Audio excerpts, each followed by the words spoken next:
Do you remember this teen sitcom from the early 2000s? The underlying message was that living in a hotel is awesome. However, I must declare the show of false advertising. I experienced hotel life for an entire year while working overseas in India. And hotel life is wonderful at first. No cooking, no cleaning, sounds great.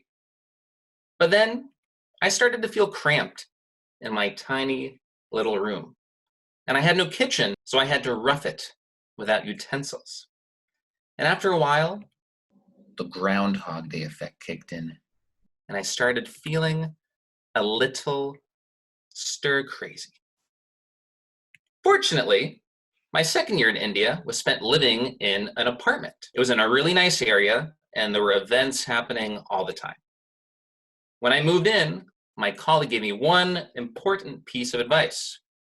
Do not get yourself locked out. Yeah, that won't happen to me. The apartment was great.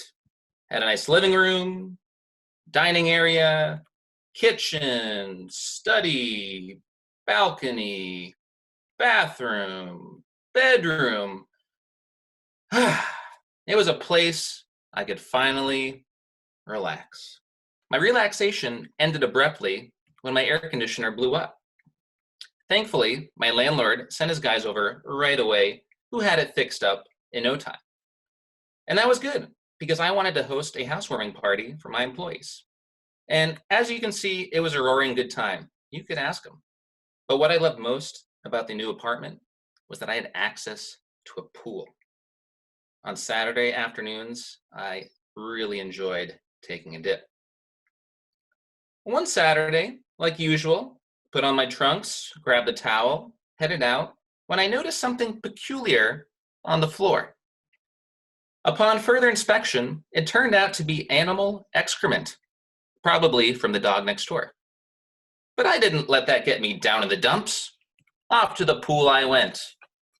Ooh, and after a luxurious swim, I was drying off when all of a sudden, I had a shocking realization that put the kibosh on my nice day. I left the keys in my apartment. To make matters worse, I left my phone inside too. I accepted my fate. I started scoping out the most comfortable lawn chair to sleep on, trying to convince myself I don't need to eat until Monday, right? But just then, I had an epiphany. Who else has a spare key to my apartment? Two people, my landlord and my maid. I walked over to security guards, found a guard by the garage, and he looked, but unfortunately could not find my landlord's number on file. Now, my only hope was to somehow get in touch with my maid, Latika. And there are only two people who have Latika's phone number, my girlfriend at the time and my driver. But I was a bad boyfriend. I didn't have my girlfriend's number memorized, so my only hope was my driver, Shatrughan. And the only person I knew with Shatrughan's number was my other colleague, Dhananjay. Now I remembered Dhananjay's number was listed on our company's website. I wasn't sure which number, but I knew one of them was his. Okay, so now I just need a computer and a phone, and hopefully I can solve this problem. So once again, I explained my plight to the security guard. I wasn't sure if he didn't understand what I was saying or just didn't care, but probably both. And as we were talking, a girl walked by and the guard waved her over. I don't know what he said, but it was probably something like, "Hey, can you please help out this dumb foreigner?" I shared my sob story and she graciously offered to help. She brought me up to her apartment so I could use her phone and laptop. Now, I felt pretty awkward hanging out in my half-naked state in this apartment with this strange girl, especially since India is a very conservative country. I'm just so glad that her parents were not home. That would have been a very uncomfortable conversation. So I borrowed a phone and I called my colleague Dhananjay and I explained the situation. He said, "Okay, let me call your driver Shatrughan." So he hung up with me. He called Shatrughan And he explained the situation. Shatragan said he would call the maid Latika, hung up, called me back. Then Anji said, listen, don't worry. Shatragan will call Latika, and she will bring the spare key over. 2 hours later. After anxiously waiting, an auto rickshaw approached the apartment complex. The game of telephone was a success.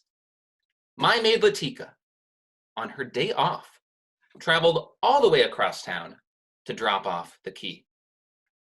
I was so grateful. I just thanked her over and over and over. And the next day, I bought her a box of chocolates just to say how happy I was that she went to help me. But before this experience, I'll admit, I was often a bit skeptical going out of my way to help somebody out, especially a stranger. You know, I always think there's something up their sleeve. But now, do you see how lovingly I'm gazing at that delicious triple chicken Szechuan dish? That's how I feel about helping others now. Now, the next time you're on the fence about whether to put yourself out there to help someone out, especially a stranger, I would highly recommend that you do it. Because you never know when you'll need a helping hand someday in the future. Thank you.